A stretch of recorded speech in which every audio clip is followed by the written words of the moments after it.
Hər vaxtınız xeyir. Hər birinizi Qadın kanalında xoş gördük. Bugün sizinlə bərabər yeni il üçün uşaqlara şaxtalı papağı toxuyacağıq. Bunun üçün biz əvvəlcə ölçünü götürürük. Deməli, mənim toxuyacağım papağın ölçüsü 49 cm olacaq. Mən ölçünü qeyd edirəm. 49 cm. İstifadə edəcəyim saplar Bonbon Lux sapıdır. Üzərində qeyd olunub materialı 100% akril, ölçülər mil ilə 4, 4,5, milçə ilə 2 ölçülü. Hətta ölçüdə qeyd olunub ki, burada 10 cm-də 16 ilmək yerləşir. Biz bunu əlbəttə ki, özümüz dəqiq yoxlayacağıq. Deməli, mənə iki rəng lazımdır, ağ və qırmızı rəng saplar. Başlanğıc üçün mən qeyd etdiyim kimi ölçüdən başlayıram. Deməli, bir vərəqdə mən qeyd etdim. 49 cm diametrində papaq toxuyacağam. İlk olaraq mən 1 cm-də neçə ilmənin yerləşdiyini yoxlayıram. Deməli, mən toxuyacağam rezinlə papağın əvvəlini. Ona görə də mən rezindən bir nümunə toxuyuram. 1, 2, 3, 4, 5, 6, 7, 8, 9, 10. 10 ilməklə toxuyacağam. Daha 3 ilmə atıram növbəti sıraya keçmək üçün. Deməli, növbəti sıranı da adi, nakidli sütunlarla toxuyuram. Qeyd etdiyim kimi, bu sadəcə bir nümunədir, ölçünü götürmək üçün.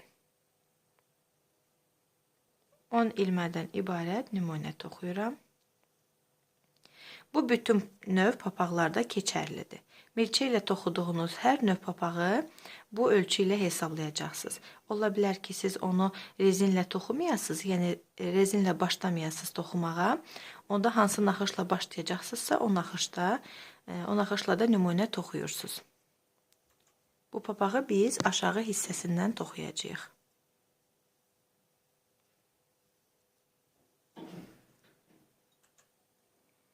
Və nəhayət 10-cu.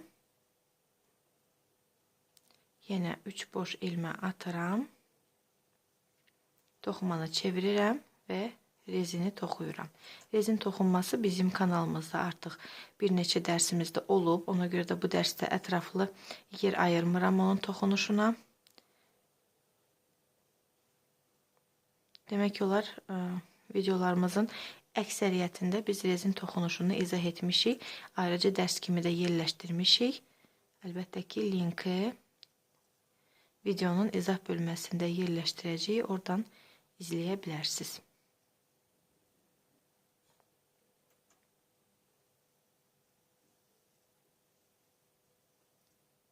Mən bir daha qeyd edirəm, papağın əvvəlini, aşağı hissəsini rezinlə toxuyacağıma görə nümunəni də rezinlə toxuyacağım. Çünki mənə lazımdır bilim, görüm 1 cm-də bu naxış ilə neçə ilmə yerləşir.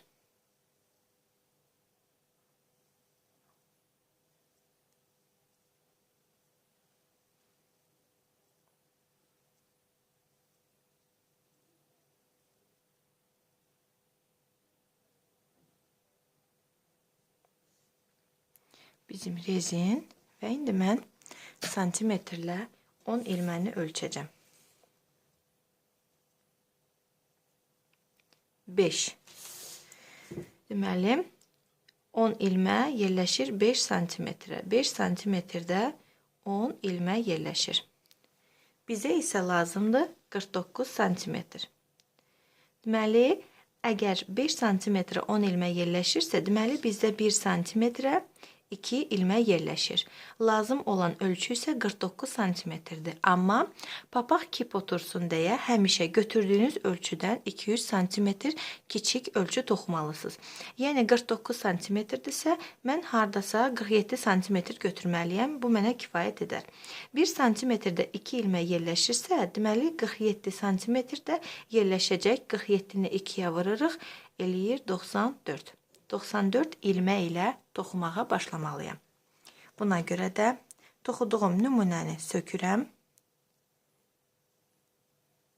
49 cm 2 yaşlı uşaq üçündür. 2-3 yaşında uşağa gedir. Yaş yarımından tutmuş, hardasa 3 yaş yarıma 4-ə kimi gedər məncə, belə düşünürəm. Amma siz əlbəttə ki, kimin üçün toxuyacaqsınızsa onun ölçüsünü götürürsünüz dəqiqliklə və mənim tətbiq etdiyim bu qayda ilə hesablayırsınız.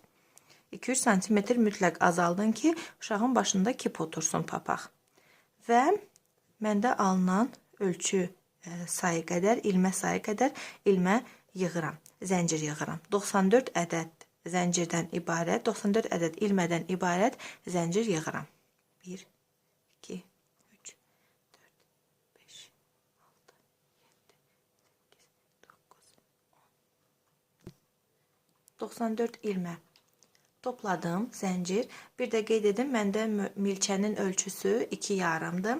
2 yarım milçə və bonbon lüksi ilə 94 ilmə alındı. Sizdə əlbəttə ki, əgər başqa ölçülü milçədən istifadə edirsinizsə, unutmayın ki, milçənin ölçüsü dəyişdirsə, sapınız eyni olur olsun. Milçənin bir yarım ölçü belə dəyişsə, ilmə sayı dəyişə bilər. Ona görə də mütləq nəsə toxumazdan əvvəl qeyd etdiyim, tətbiq etdiyim qaydanı siz də tətbiq edin. Bunun üçün hətta mən ayrıca videoda çəkib yerləşdirmişdim. Düzgün ölçünü necə götürmək lazımdır. Deməli, bu ölçü artıq bizə gərək deyil. Və 94 ilmədən sonra növbəti sıraya keçmək üçün yenə boş ilmə atmalıyam. Növbəti sıranı mən nakidli sütunlarla toxuyacağım. Ona görə də 3 boş ilmə atıram. Nakidli sütunun hündürlüyündə olsun deyə və 1, 2, 3, 4-cü ilmədən milçəni keçirirəm və hər ilmədən bir nakidli sütun toxuyuram. Biz rezin toxuyacağıq. Bir daha təkrar edirəm. Rezin dərsini ayrıca video şəklində də yerləşdirmişik. Demək olar, əksər videolarımızda da yenidən rezini izah etmişik toxunuşunu, amma bu dərsdə artıq ətraflı izah etmək istəmirəm. Videonun linkini bu videonun altındakı izah yerində, təsvir yerində yerləşdirmişik. Oradan baxıb toxuya bilərsiniz. Bir sıra 94 ilmənin üzərindən nakidli sütunlar toxuyuruq. Hər ilmədən bir nakidli sütun.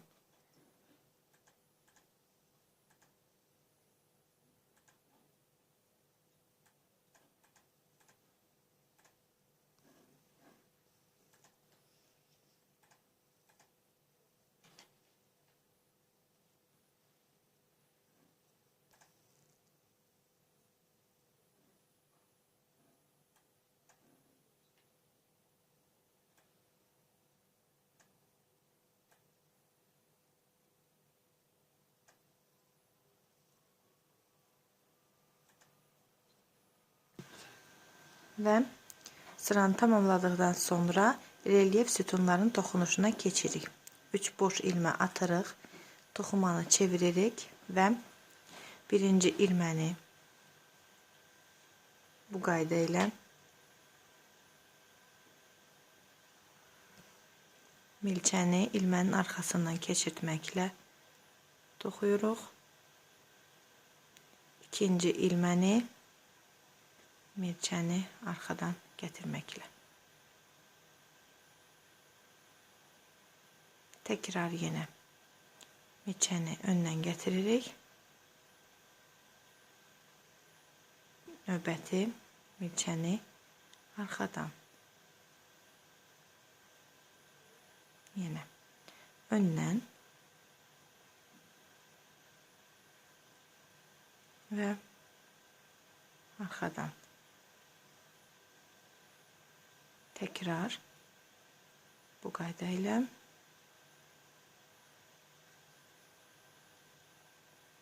və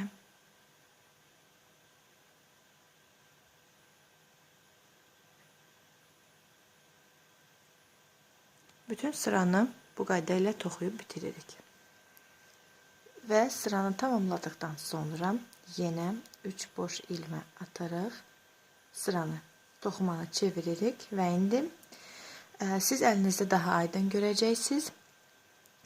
Bəzi ilmələr ön tərəfə qabarır. Gördüyünüz kimi, mən videoda aydın düşür yoxsa yox, sap ağ rəngdə olduğu üçün ola bilsin ki, aydın düşməsin. Bəzi ilmələr gördüyünüz kimi geriyə gedir. Deməli, önə gələn ilmələri yenə ön hissədən toxuyacağıq. Yəni milçəni həmin ilmənin arxasından önə gətirəcəyik. Arxaya doğru gedən ilmələri isə arxa hissədən belə keçirəcəyik və toxuyacağıq. Yenə ön hissədə olanı ön tərəfdən, arxa hissədə olanı isə arxa tərəfdən toxuyacağıq. Və bu qayda ilə biz bizə lazım olan hündürlüyü əldə edənə qədər toxumanı davam etdirəcəyik. Siz əlbəttə ki, hansı hündürlük sizi qane edirsə, o hündürlüyə qədər toxuyacaqsınız. Mən isə ideya üçün deyim, təxminən 4-5 sm hündürlüyündə toxuyacağam. Və bu qayda ilə ön ilmələri ön tərəfdən, arxa ilmələri arxa tərəfdən toxuma ilə rezinkanı davam etdiririk. Rezinkanı hazır etdim. Və indi santimetrlə ölçürəm. Məndə 4 santimetr alınıb. Gördüyünüz kimi 4-5 santimetr tam kifayət edir. Və indi siz bu rezinin bir ucunu digər ucuna tik edə bilərsiniz. Milçə ilə bərkid edə bilərsiniz. Mən tikməyəcəm, milçə ilə bərkidəcəm. Yəni necə ucları bir-birinə bu formada tuturam və birinci ilmə ilə bu tərəfin birinci ilməsi ilə digər tərəfin birinci ilməsini deməli bu qayda ilə birləşdirirəm. Deməli keçirtdim. Gördüyünüz kimi milçəni hər iki tərəfdən keçirtdim. Sapı iki ilmənin içindən keçirdirəm və adi toxuyuram. Bir daha ikinci ilmədən keçirtdiyim zaman üzbəyüz tərəfində eyni ilməsindən keçirdirəm. Sapı hər iki ilmənin içindən gətirirəm və toxuyuram. Bunu eyni ilə bu qayda ilə iynə sapla da tikə bilərsiniz və yaxud da mənim kimi tez olsun deyə milçə ilə də bərkidə bilərsiniz. O zaman siz bu tikişi mütləq tərs üzündə saxlayın. Yəni tikəndən sonra, milçə ilə bərkidəndən sonra bunu içəriyə doğru çevirin. Tərs üzündə qalsın ki, tikiş bilinməsin. Və nəhayət sonuncu ilməni də keçirdirəm və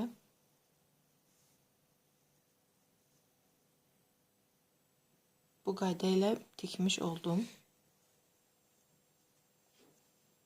Gördüyünüz kimi.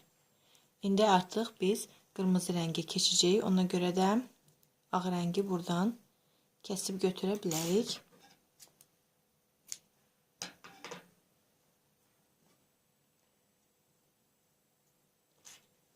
İlmələrin arasından sapı keçirdirəm. Gizlətmək üçün sadəcə. Yəni toxumuram.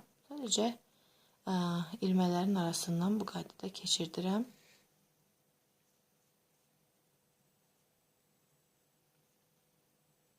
Sonra kəsəndə də sökülməsin deyə bu üsulla əl atırıq. İstənilən ilmədən keçirdə bilərsiniz. Yəni onun heç bir fərqi yoxdur. Əsas odur ki, sap görünməsin.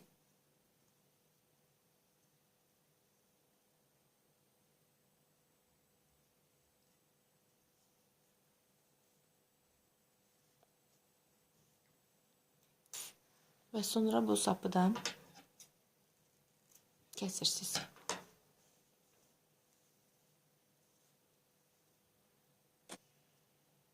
Və indi artıq ikinci rəng sapa keçə bilərik. Deməli, buradan tikdiyim yerdən başlayacağım mən. Deməli, milçəni keçirirəm birinci ilmədən və qırmızı sapı bu qayda ilə gətirirəm. Mən nakirli sütunlarla davam edəcəm. 3 boş ilmə atıram və hər ilmədən bir nakirli sütun toxuyuram. İstənilən naxışla bunu davam edə bilərsiniz. İstər adi ilmələr olsun, istər yarım sütunlar olsun. İstərsə də mənim kimi nakidli sütunlar. Hər ilmədən bir nakidli sütun toxuyuram.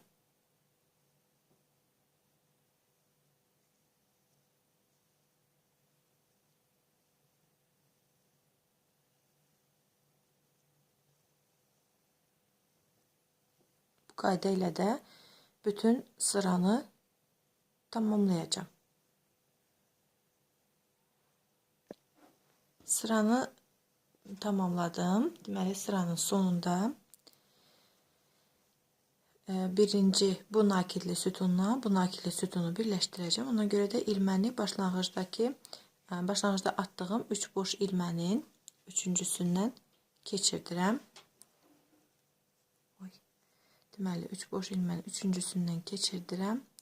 Sapı gətirirəm və dərhal da digər ilmədən keçirdirəm. Və sıranı bu qayda ilə tamamlamış oluram. Gördüyünüz kimi. Deməli, bizdə ümumiyyətlə bu vaxta qədər toxuduğumuz bu papağın ölçüsü 5 cm oldu. 10 cm toxuyacağıq. Ümumilikdə rezinlə birlikdə 10 cm olandan sonra bizdə yığma gedəcək. Əgər siz daha balaca uşaq üçün toxuyursunuzsa, onda 7-8 cm-dən sonra yığmanı başlaya bilərsiniz. Yox, əgər böyük adam üçün toxuyursunuzsa, 2 yaşdan yuxarı uşaq üçün toxuyursunuzsa, onda təxminən 12 cm-dən sonra yığmanı başlaya bilərsiniz. Yığmanı isə sizə əlbəttə ki, mən göstərəcəm. Hələ ki 10 cm, ümumilikdə 10 cm toxuyuruq. Deməli, artıq mən lazım olan 10 cm, bir neçə millimetr hətta artıqdır, toxudum. Və indi deməli tikiş hissəsi arxada olmaq şərti ilə papağın əvvəl hissəsini, yəni hələ tam papaq deyil, belə qoyuruq və kənarlarına işarə qoyuruq. Əgər sizdə sancaq varsa, bunu sancaqla edə bilərsiniz. Sancaq yoxdursa, mənim kimi başqa rəngdə sapdan istifadə edə bilərsiniz. Sadəcə burada mən belə bir düyün vuracağım. Çox güclü düyün vurmayın ki, onu rahat aça biləsiniz sonra. Bu bizə sadəcə ilməni işarələmək üçün gərəkdir.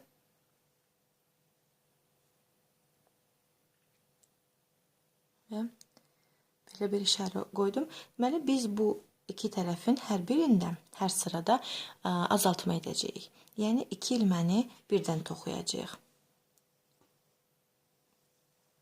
3 boş ilmə atıb növbəti sıraya keçirik. 2, 3. Və ağ sapı bağladığımız ilməyə qədər adi nakidli sütunlar toxuyuruq.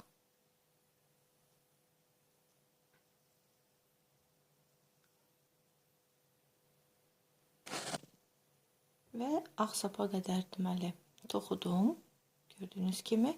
Və indi buradan deməli bir ilmə daha var, onu da toxuyum. Nakidli sütun toxuyuram. Növbəti ilmənim, yəni ağ sap bağladığım ilmədən milçəni keçirirəm.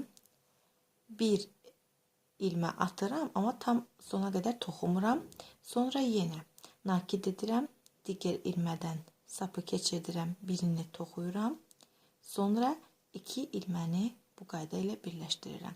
Gördüyünüz kimi burada məndə bir ilmə alındı. Mən sapın rəngi tünd olduğu üçün ola bilər aydın görünməsin.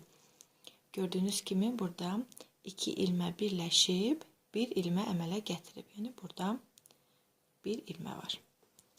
Eyni qaydanı biz papağın digər tərəfindəki ağ sapla da tətbiq edəcəyik. Yəni, yenə ora qədər biz hər ilmənin üzərindən bir nakidli sütun toxuyuruq.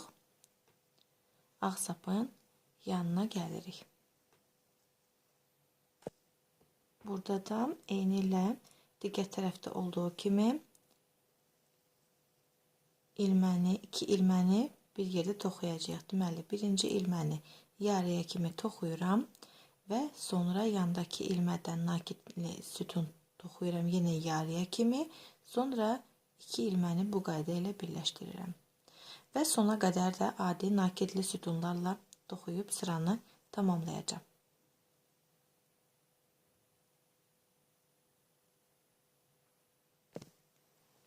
Və yenə növbəti sıraya keçmək üçün 3 boş ilmə atırıq və hər ilmədən nakidli sütun toxuyuruq. Ta ki bu sırada, aşağıdakı sırada ağ sapı bağladığımız yerə qədər. Yenə hər iki tərəfdə biz 2 ilməni birlikdə toxuyacağıq və get-gedə bizim papağımız bu formada yığılacaq. Yəni eyni qayda ilə gedirik. Hər dəfə 3 boş ilmə atıb yeni sıraya keçirik. Hər ilmədən bir nakidli sütun toxuyuruq. Bura çatanda isə sapın üzərindəki ilmə və ondan sonraki ilməni, eyni ilə də bu tərəfdə ilməni ikisini bir yerdə toxuyuruq və 2 ilməni birləşdiririk. Bu qayda ilə bizdən papaqda yığma gedir. Və məndə artıq papaq bu uzunluqda hazırdır. Uzunluğu məndə 37 santimetrdir. Kifayət edir mənə. Yəni artıq uşağın başında ölçmüşəm, görmüşəm və kənarda işarə qoyduğum sapları çıxartdım və buradan qırmızı sapı kəsdim. Gördüyünüz kimi burada bizə belə aralı qalıb. Ola bilər, əgər sizdə ölçü başqası, ola bilsin sizdə bu ara məsafəsi az qalsın və yaxud da əksinə çox qalsın. O zaman biz nə edəcəyik? Deməli, indi mən qırmızı sapı burada ilmələrin arasından keçirdəcəm və bu papağın yuxarı hissəsini torba kimi büzəcəm. Bunun üçün mənə milçəm lazımdır. Bu ilmələrin arasından sapı keçirdəcəm. Sancaqla keçirdə bilərsiniz, əllə keçirdə bilərsiniz. Yəni sizə necə rahatdırsa.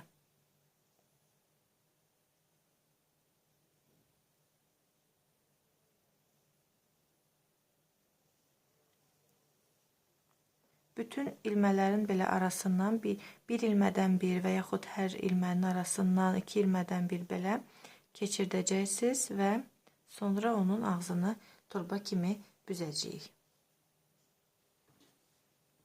Bir daha göstərmək istəyirəm ki, biz sapı bu ilmələrdən keçirdirik. Yəni sütunun üzərindəki, sütunun yuxarı hissəsinə, yəni bu aralardan deyil, ilmənin özündən bu qaydada keçirdirik. Və sonra bir az ip saxlayırıq bu formada. Qalanını isə kəsirik. Artıq bu sapı götürə bilərik, bizə gərək deyil. Və bizim əvvəldən bu sıra tamamlananda belə bir sapımız qalmışdı.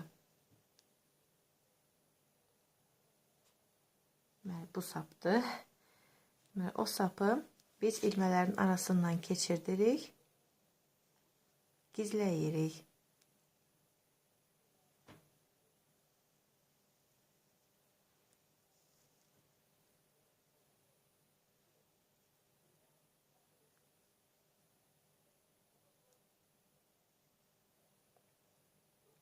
Bir neçə ilmədən keçirtmək kifayət edir. Sonra o sapı da kəsirik, bizə mane olmasın. Və qalan həmin o sap ki biz dolamışdıq ilmələrə, onu bu formada çəkirik. Gördüyünüz kimi. Deməli, bunu sapı içəri keçirdib düyünləyə bilərsiniz. Tərs üzündə düyünləmək lazımdır ki, düyün papağın yuxarı hissəsində qalmasın.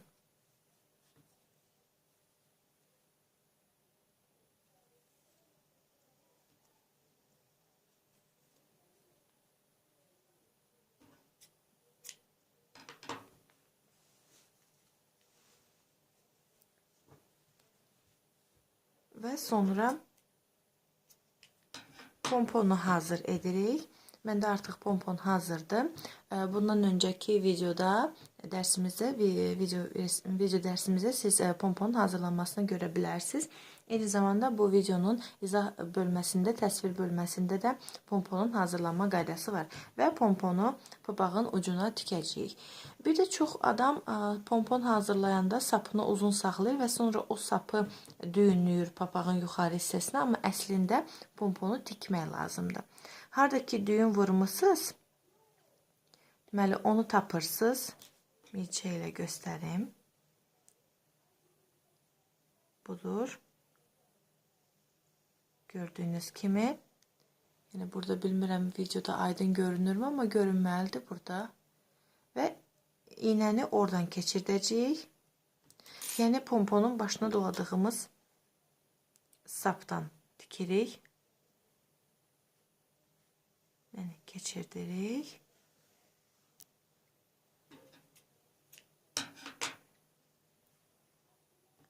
Və onu da papağın düyün vurduğumuz yerinə, yəni mərkəzindən üzbəyüz ilmələrdən keçirdirik.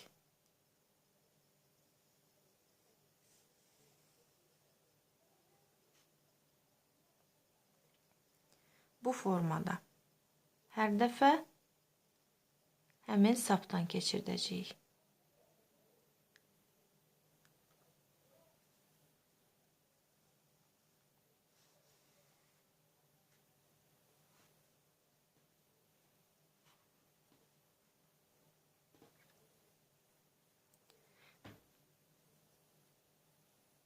Belə də daha möhkəm oturur və tərpənmir yerindən pompon. Bir neçə dəfə eyni yerdən getmək kifayət edəcək sizə.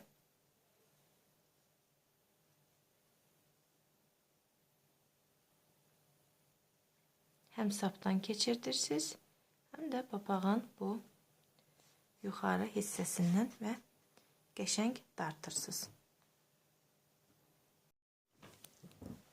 Və bir neçə dəfə belə tikdim, bərkitdim və sonra da uzun olan sapları bu formada kəsə bilərsiniz. Ölçüyə uyğun, yəni digər saplarla eyni ölçüdə olsun deyə. Bu əldə düzəldilmə pompondur. Bundan öncəki videomuzda mən qeyd etmişəm, burada da bir daha təkrar edirəm. Nə qədər çox sapı dolasınız, o qədər də böyük ölçüdə və sıx pompon əldə etmiş olacaqsınız. Əgər daha böyük pompon istəsəniz, o zaman əlinizdə hazırlayanda sapı çox dolayın və o zaman çox sıx və ölçü cəhətdən də böyük bir pompon əldə etmiş olacaqsınız. Bu da bizim papağımız. Bir daha ölçünü qeyd edim. Artıq pomponla birlikdə ölçəsi olsaq 41 cm edir.